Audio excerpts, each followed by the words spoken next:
primer vídeo en solitario. Me siento muy solo, sin Claudia.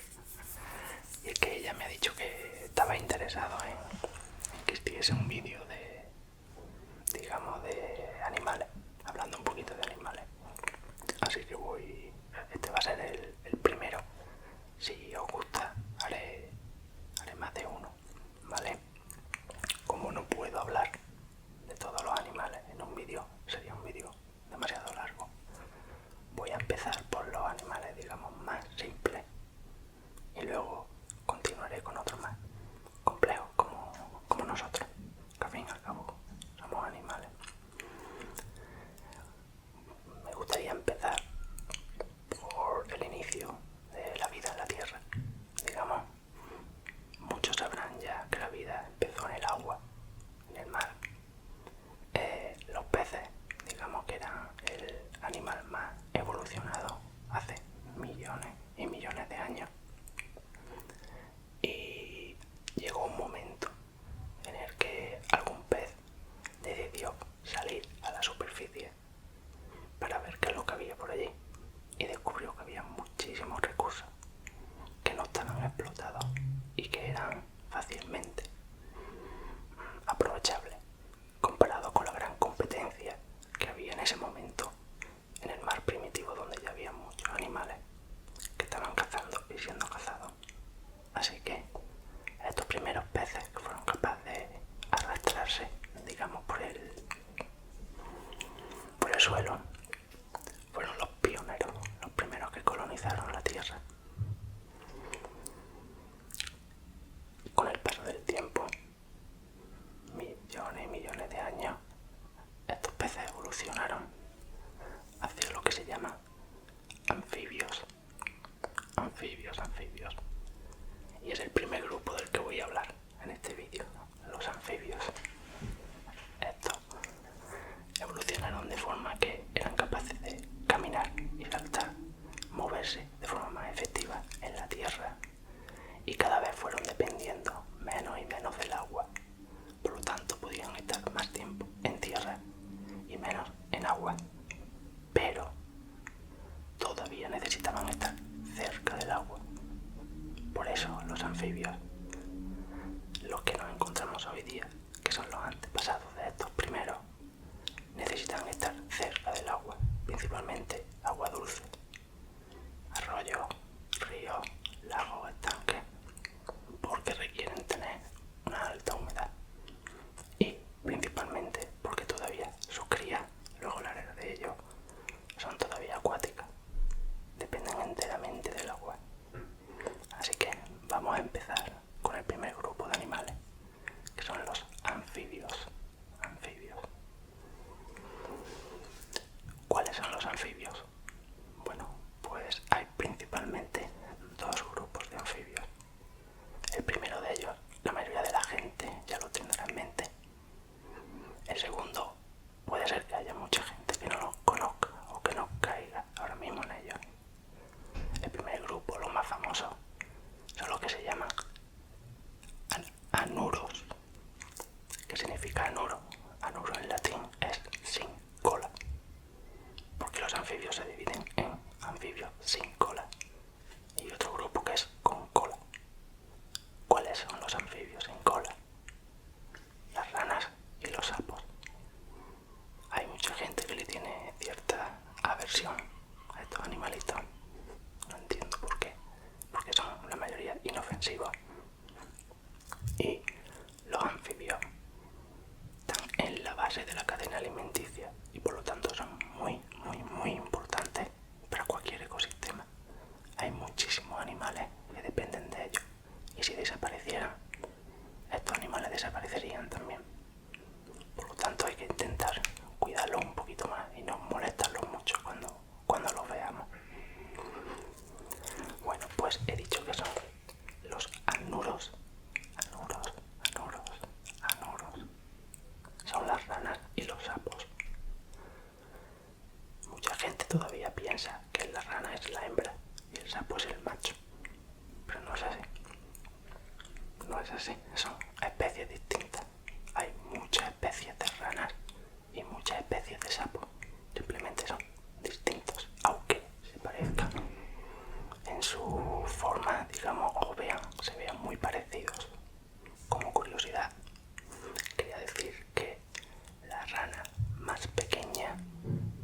es una rana que se encuentra en Nueva Guinea, que su nombre científico es Paedophrine amawensis. Un nombre muy raro. Pero esta rana no llega a medir 8 milímetros, es decir, menos de un centímetro. Es diminuta. De hecho, está reconocida como el animal vertebrado más pequeño del mundo. Vertebrado significa que tiene esqueleto interno. Los insectos, por ejemplo, son animales, pero no tienen esqueleto interno, por lo tanto no son vertebrados. Y por supuesto que hay insectos más pequeños que esta rana, pero por eso es el animal vertebrado más pequeño del mundo. Os aseguro que es del tamaño de una mosca. ¿Y cuál es el anuro más grande? Es la rana Goliath. Rana Goliath. Es una rana que puede llegar a pesar 3 kilos y que vive en África. No es venenosa para nada, pero su tamaño impresiona. 3 kilos de rana. Vale. Y ahora quiero hablar un poquito de las características de este grupo de ranas y sapos. Bueno, lo primero que me gustaría hablar es su piel.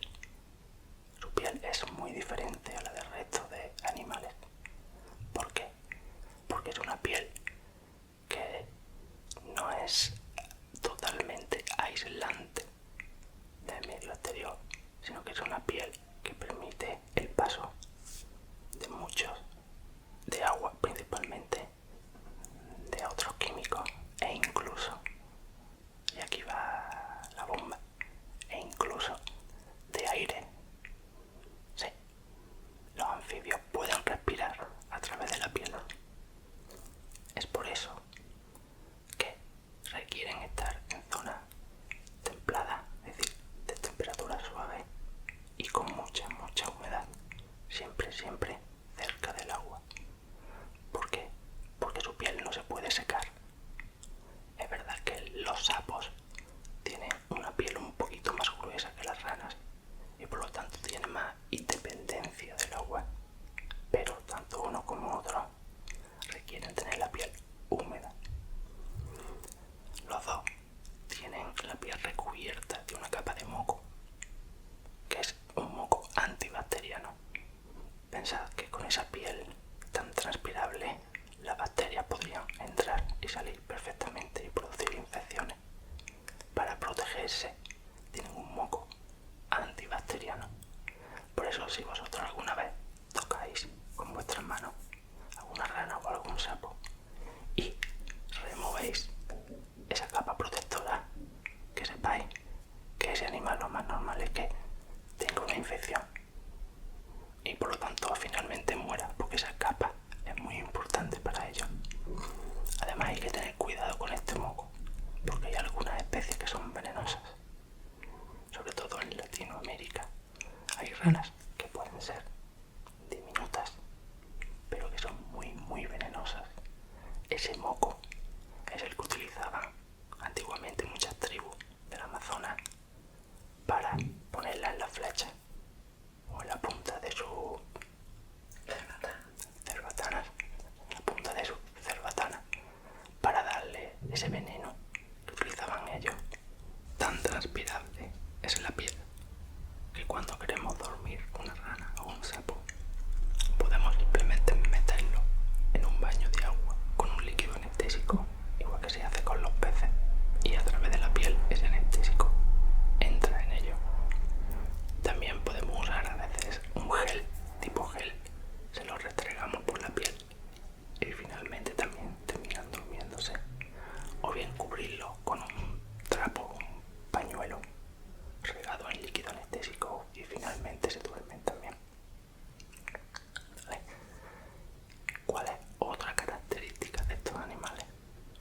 Pues los anfibios, al igual que los reptiles, son ectotermos. Ectotermos. ¿Qué significa ectotermos? Significa que no son capaces de regular su temperatura como lo hacemos los mamíferos.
principalmente se alimentan de insectos.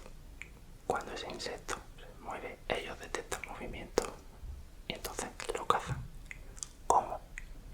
Algunas saltan rápidamente hacia su presa, otras pues tienen una lengua parecida a que sería el camaleón, que la proyectan, una lengua muy larga y pegajosa.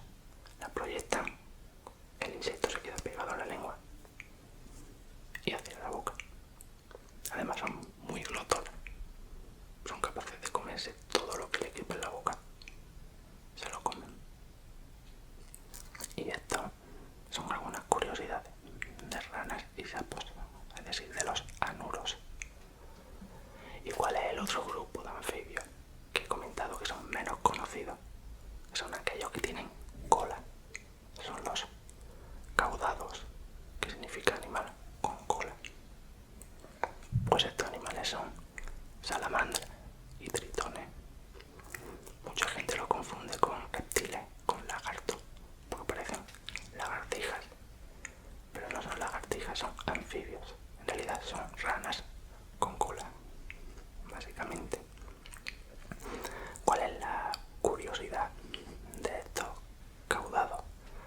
Pues la curiosidad es que, al igual que las ranas, necesitan estar muy cerca del agua, pero hay algunas especies que son acuáticas, es decir, no salen del agua. ¿Por qué? Porque no tienen pulmones, sino branquias. Las ranas, como las salamandras, los tritones, sus crías, digamos, su progenie, son totalmente acuáticos. Todo el mundo conoce los renacuajos. Los renacuajos son las crías de las ranas que no tienen patas al principio y tienen cola, que luego pierden cuando pasan a ser adultos. Estos renacuajos no tienen pulmones, tienen branquias y por eso respiran como los peces y viven como los peces, porque en realidad son peces. Es decir, los anfibios son peces cuando son jóvenes, hasta que en un momento tienen esa metamorfosis, pierden la branquia, empiezan a funcionar los pulmones y pierden la cola y saltan fuera. Los tritones y las salamandras no pierden la cola, simplemente siguen. Hay algunos que desarrollan pulmones y por lo tanto pueden salir a tierra, pero hay otros que son totalmente acuáticos. Se convierten en adultos y siguen en el agua.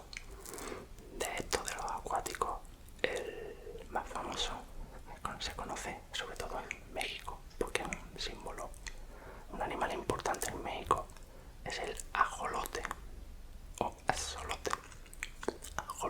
Ajolote. Como veis, parece un animal de mentira. Yo siempre digo que parece un Pokémon. Esto es una especie de caudado anfibio que es puramente acuático y que está muy protegido porque está muy cerca de la extinción en algunas zonas de México, lo que es una pena.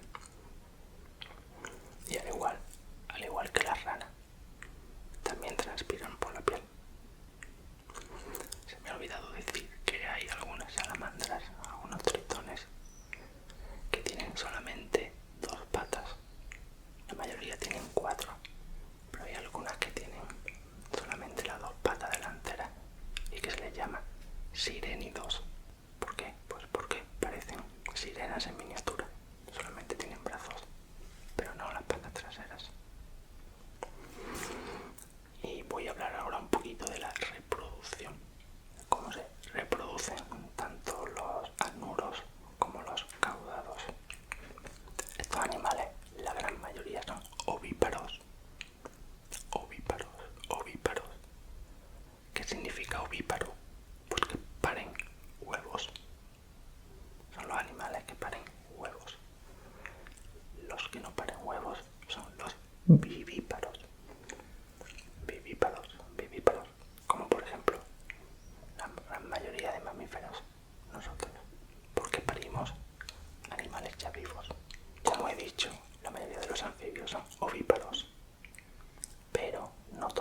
los requerimientos que necesitan para que esos huevos salgan adelante, no los ponen. Así que es algo importante a recordar.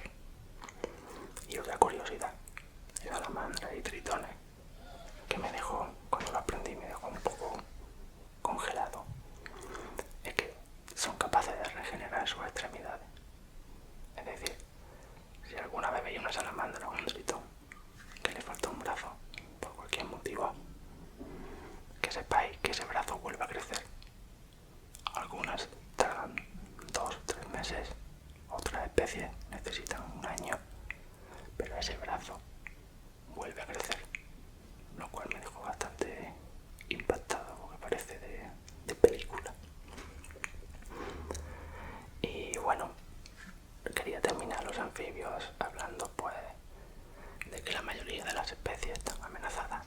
Prácticamente la mitad de ellos están cerca de desaparecer. Son animales muy sensibles y que por culpa de la acción del ser humano, sobre todo la contaminación del agua, recordad que su piel absorbe todo, cualquier químico, cualquier contaminante que vaya al agua, terminan absorbiéndolo y terminan muriendo. Luego también son animales que sufren mucho las consecuencias del tráfico ilegal de mascotas.